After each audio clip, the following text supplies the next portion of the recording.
Pantone validation process begins with Stratasys submitting the colors to Pantone. They use their internal color technology to produce the colors. What we did was to print thousands of colors in hundreds of different trays. Send them back to Pantone in order to receive some feedback.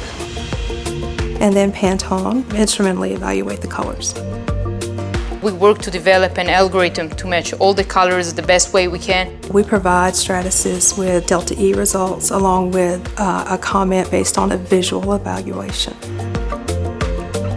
By this way, we managed to improve our results. Experts work together for a year to try to match each and every color. In the end, they validated us.